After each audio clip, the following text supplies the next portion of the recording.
अर्जुन की जिज्ञासा इस श्लोक के द्वारा प्रकट होती है। अर्जुन उवाच योऽयं योगस्त्वया प्रोक्तः सम्येन मधुसूदन एतस्याहं न पश्यामि चंचलत्वात् स्थिति स्थिराम। हे कृष्ण, मन की चंचलता के कारण आपके द्वारा उपदिष्ट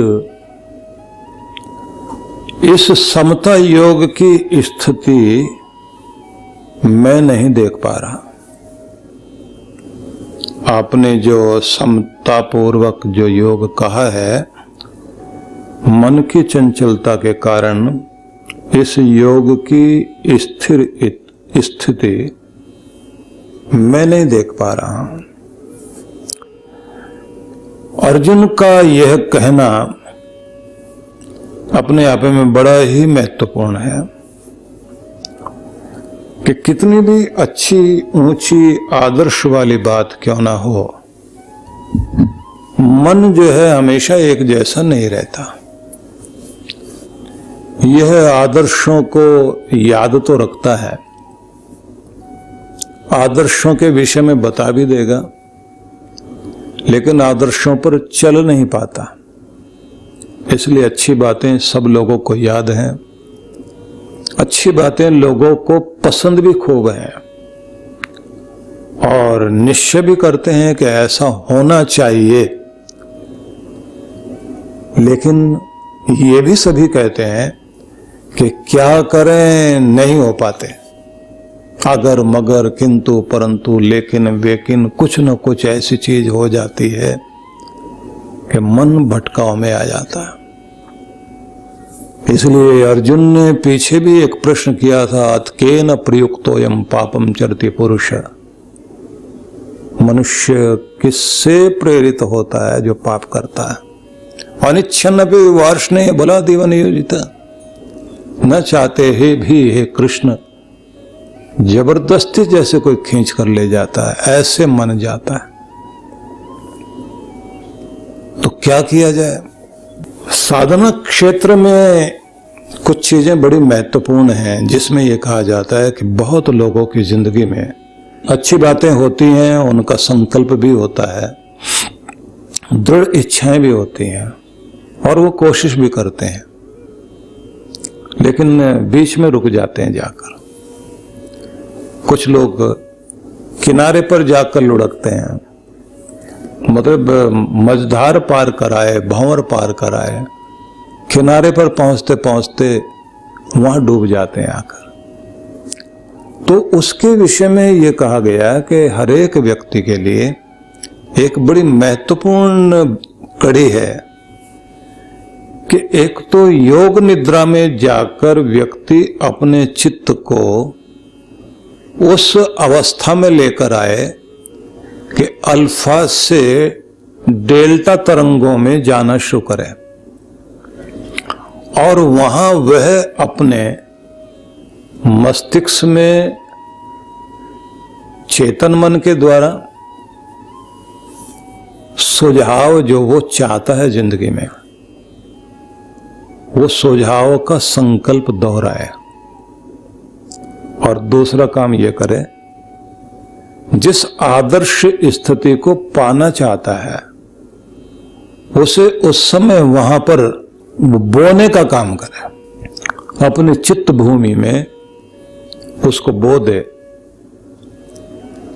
तो जैसे बहुत सारे रोग ऐसे होते हैं कि जो व्यक्ति के पीछे से चले आ रहे होते हैं और उनका मानसिक दबाव बहुत अधिक होता है, तो जिनको हिप्नोटाइज करने की विद्या आती है, तो वह चित्त की उस स्थिति में जब अवचेतन में व्यक्ति होता है, अवचेतन से जुड़ा हुआ हो और बहुत ज्यादा शांत हो, चेतन मन उसका जो है उस समय सो जाए, तो अवचेतन में जो सुझाव दिए जाएंगे वो बहुत बड़ा असर करते हैं, वो स्वभाव में आ जाते हैं। मस्तिष्क का पूरा पूरा रूप अगर जो है, आप जैसे रीडिजाइन करते हैं, रिकंडीशनिंग करते हैं। मस्तिष्क की जो कंडीशनिंग है वो अगर ठीक कर दी आपने, तो जो कुछ आप जीवन में चाहते हैं फिर वह आपके जीवन में आएगी। नहीं तो आप समझ लीजिए कि बड़े बड़े प्रयोग दुनिया में हो रहे हैं। डंडे से सुधारा जा रहा है, कानून से सुधारा जा रहा है, आदमी फिर वहीं रहता है। सारी दुनिया में सभी तरह के कानून है और हमारे भारतवर्ष के कानून में इंग्लैंड के कानून का बड़ा प्रभाव अभी तक भी है। किसी समय में इंग्लैंड में एक कानून बड़ा अजीब था जो हटा वहां से। वो था कि सरेआम कोड़े मारकर सजा दी जाती थी अपराधी को।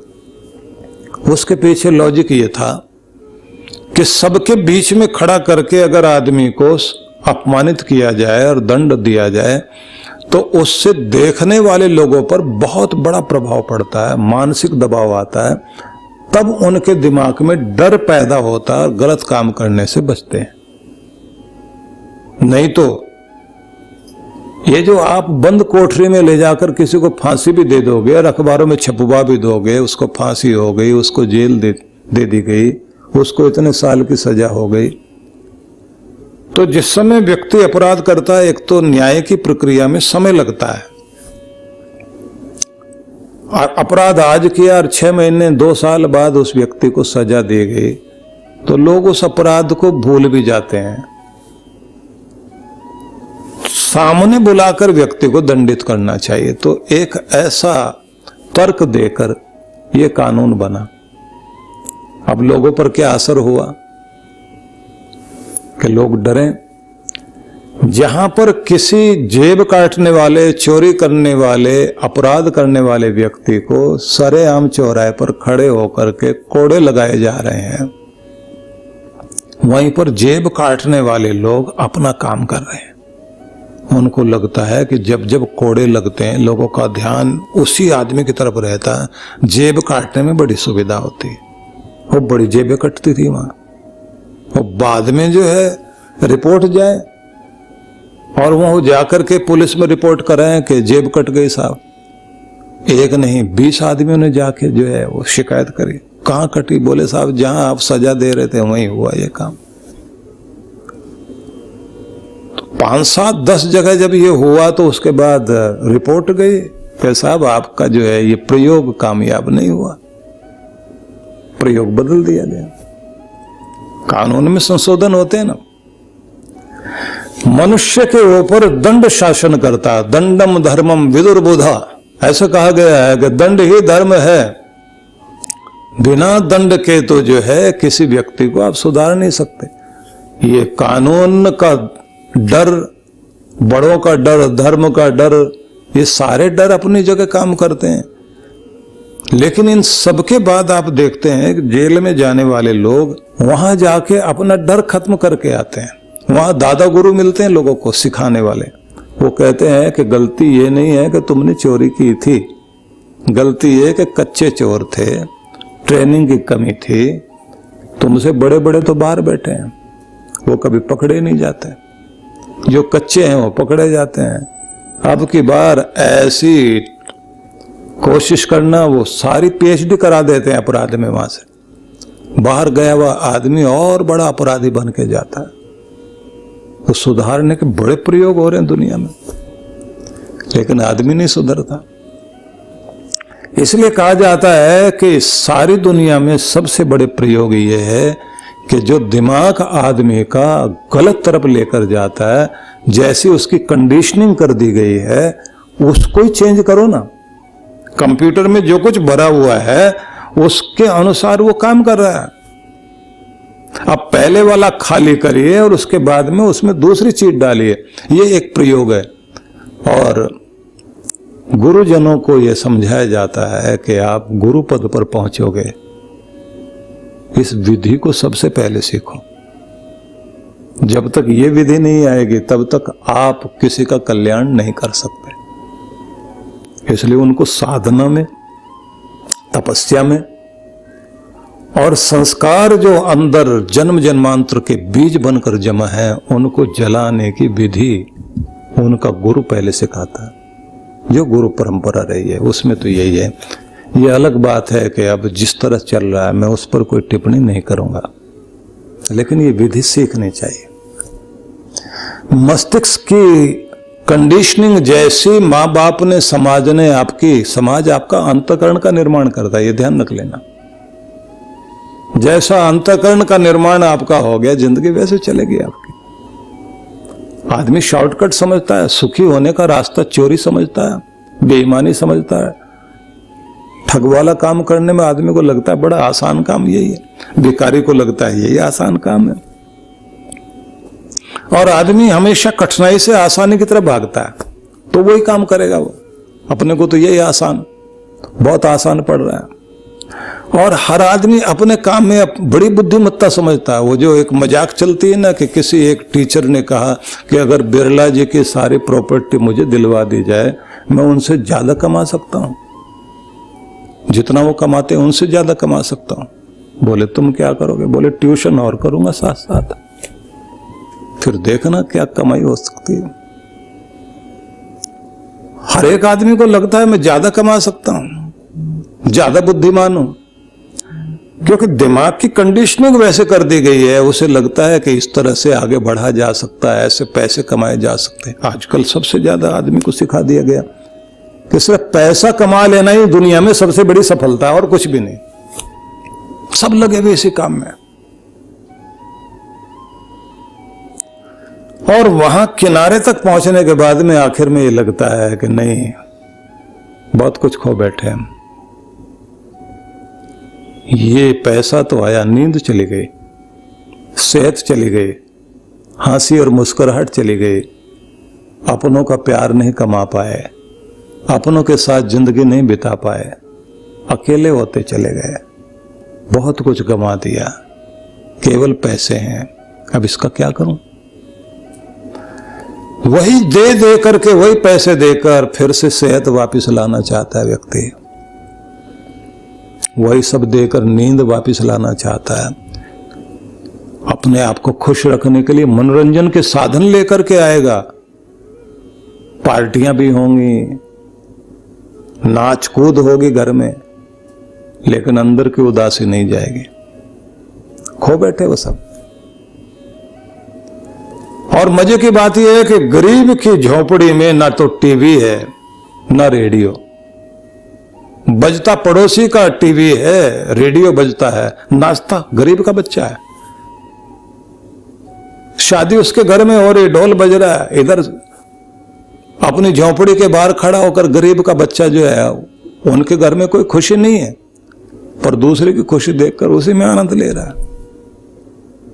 उनके पास कोई ढोल नहीं, ढोलकी नहीं, अपनी थाली बजा करके, कनस्तर बजाकर आनंद ले रहे हैं।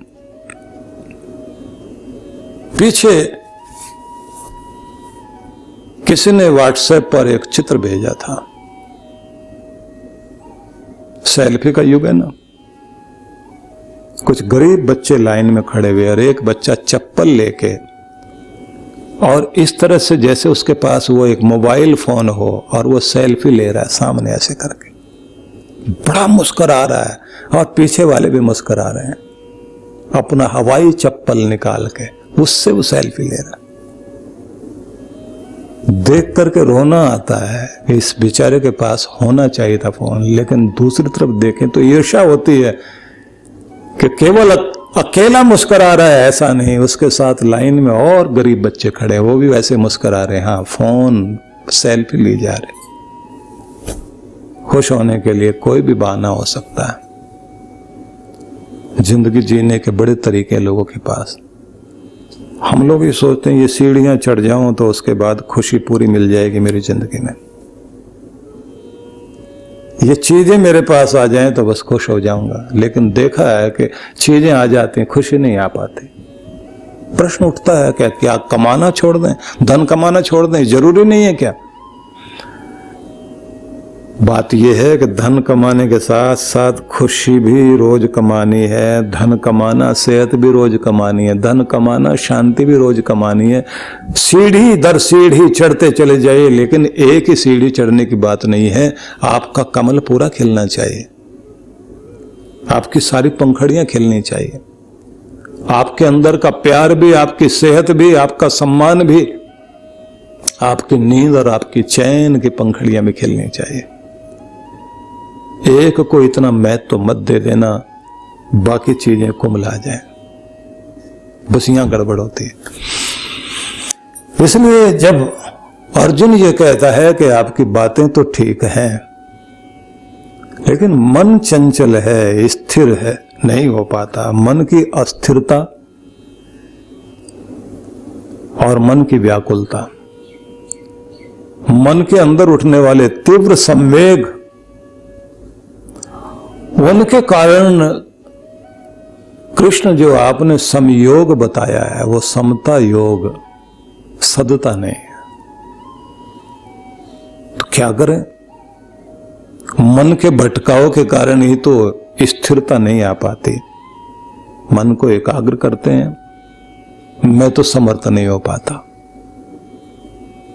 तो मुझे तरीका बताइए आप। बड़ा कमाल का प्रश्न किया,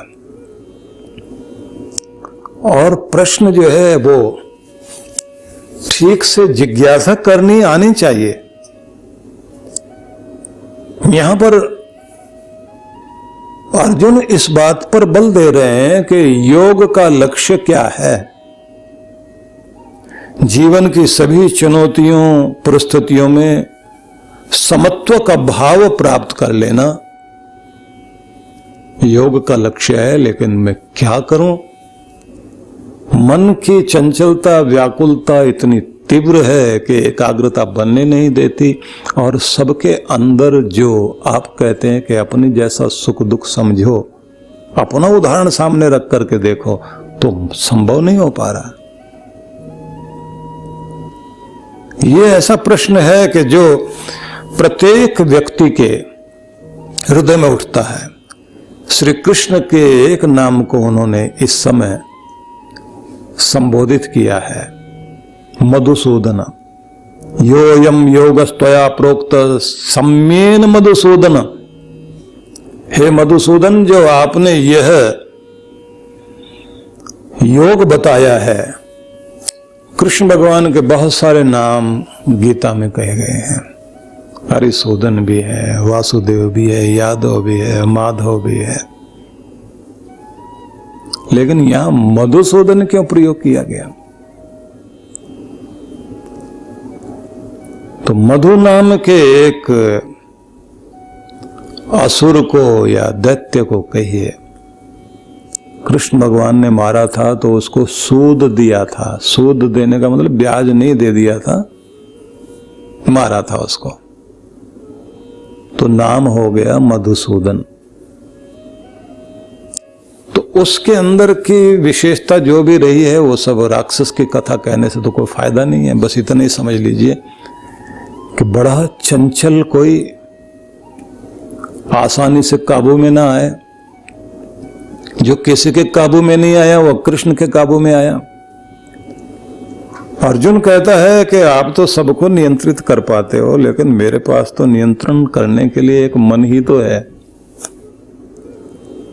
ये संभालना मेरे लिए बड़ा मुश्किल है। और आगे चलकर उन्होंने अगले श्लोक में तो जो और बड़ी बात कही कि ये मन कितना चंचल है, इस सारी बातों को उन्होंने कहा, उस पर भी हम लोग जाएंगे। लेकिन यहां एक बात मैं आपको और कहना चाहूंगा कि अर्जुन के द्वारा प्रश्न करना, जिज्ञासा करना, यह भी अपने आप में एक बड़ी महत्वपूर्ण बात है। प्रश्न करना भी कैसे और पूछना भी कैसे, ये भी तो बात आनी चाहिए ना। कोई आदमी पूरी बात को ठीक से समझ रहा हो, समझते समझते एक बिंदु तक पहुंचा हो और फिर वहां आकर रुक गया हो कि यहां तक तो ठीक है, यहां आके हम दिक्कत में आते हैं, उस बिंदु को जरूर समझाइए। अर्जुन ने जहां जहां प्रश्न किए हैं वो बिल्कुल ऐसी जगह पर जिससे पता लगता है कि सुनने वाला भी एक बहुत बड़ी मानसिक ऊंचाई पर पहुंच चुका है। अन्यथा लोगों का एक तरीका होता है कि कोई समझाते हैं ना कि देखिए तुम जा रहे हो तो पूछने में थोड़ा तसल्ली कर लेना, 2 बार भी पूछना पड़े तो जरूर पूछ लेना। अब ऐसे लोग जो है दूसरों को बड़ी मुश्किल में डालते हैं। पूछना जरूर है, अब पूछेंगे बड़े अजीब से। तो पत्नी ने समझा दिया एक व्यक्ति को कि आप डॉक्टर के पास जा रहे हो तो वहां जो है दवाई तो लेना, लेकिन तसल्ली जरूर कर लेना। लेनी कैसे है, किस चीज से लेनी है, किस समय में लेनी है, तो दवाई के बारे में ये जरूर पूछ लेना। अब इस आदमी के मन में पूरा के तसल्ली पूरी करनी चाहिए। प्रश्न भले ही 4 करने पड़े लेकिन करने जरूर चाहिए। अब वहां गया तो डॉक्टर को चेकअप कराया, कराने के बाद पूछा, डॉक्टर साहब ये आपने दवाई दी है? बोले साहब ये पानी से आपने लेनी है। अच्छा तो पानी से लेनी है, गर्म से या ठंडे से? बोले जिस भी तरह के पानी से लेना चाहो। अच्छा तो पानी फिल्टर वाला होना चाहिए, एक्वागार्ड वगैरह से फिल्टर करके लें या फिर जो नल वल का भी चल सकता है? बोले भैया पानी होना चाहिए कोई भी हो। बोले गंदे नाले का तो नहीं चल सकता ना? नहीं ठीक ठीक पानी होना चाहिए। बोले ठीक ठीक का मतलब क्या है? उंगली डाल के देखो ज्यादा गर्म ज्यादा ठंडा। बोले भाई साहब आपको कह दिया ना पानी होना चाहिए बस। अच्छा ये भी बताइए बैठ के या खड़े होकर? बोले तू लेट के पी ले भैया, मुझे तो छोड़। वो कहता ये आपने कैसे बात कह दी, अगर मेरे गले में फंस गया तो कौन जिम्मेदार होगा? नहीं ठीक है आपको जैसे सुविधा लगे वैसे पी लेना, दवाई उसी से लेनी है। अच्छा एक बात और बता दीजिए आप, अपने हाथ से या पत्नी के हाथ से? उसने कहा साहब आप किसी के भी हाथ से। बोले किसी के हाथ से कोई जहर दे दे दूसरा कोई आदमी, ये कोई बात आपने कही? आप बोल कैसे रहे हो? वो बोला भाई साहब गलती हो गई डॉक्टर बनने के बाद। नहीं मैं तसल्ली कर लेना चाहता हूं क्योंकि मेरी पत्नी ने कहा था कि कोई भी बात पूछनी तो थोड़ा तसल्ली से पूछ लेना। अच्छा एक बात और बताइए, जो पानी है वो गिलास में या कटोरी वटोरी में भी चल सकता है? बोले भैया तू परात में डाल के पी ले। बोले आप कैसी बात कहते हैं, जानवर समझते हैं कि जो परात में डाल करके पिएंगे? बस बर्तन होना चाहिए कोई भी। बोले बर्तन का मतलब ये है कि घड़े में मुंह डाल के पीऊं? आप बात कैसे करते हैं, डॉक्टर किसने बनाया आपको? बोले साहब जिसने बनाया मैं उससे भी बहुत ज्यादा इस समय दुखी हूं। अब कहानी तो बहुत लंबी है क्योंकि ऐसा कोई व्यक्ति मिल जाए जिज्ञासु, उसके बाद में आदमी की क्या दशा होती है। डॉक्टर ने अपनी जेब से जो है पैसे निकाले और उससे कहा कि ये लीजिए आप, और आप पधारिए यहां से जाइए। मतलब उससे पैसे लेने के बजाय डॉक्टर ने उसको पैसे दिए, आप जाइए यहां से। वो गया और वापस आ गया। बोले जाना कैसे, रिक्शा में या फिर? इतना सुनने के बाद डॉक्टर वहां से भाग गया और वो खड़ा वहीं और खड़ा खड़ा कह रहा कमाल का डॉक्टर है साहब, एक ठीक से पेशेंट को नहीं समझा सकता कि दवाई कैसे लेनी, ताला लग जाना चाहिए यहां तो। जबकि कहानी तो बहुत लंबी चौड़ी है, अगर हम कहानी के पूरे विस्तार में जाएं तो एक बड़ा विचित्र दर्शन देखने को मिलता है। लेकिन ठीक से पूछने वाला व्यक्ति हो, अर्जुन जैसा, और उत्तर देने वाला कृष्ण हो, और उसके बाद जो ज्ञान की धारा बहती है उसका अपना एक चमत्कार है। अर्जुन ने अगली जिज्ञासा और प्रस्तुत की, कल उसके संबंध में हम लोग चर्चा करेंगे। सबके प्रति बहुत बहुत मंगल कामनाएं। ओम शांति शांति शांति। ओम।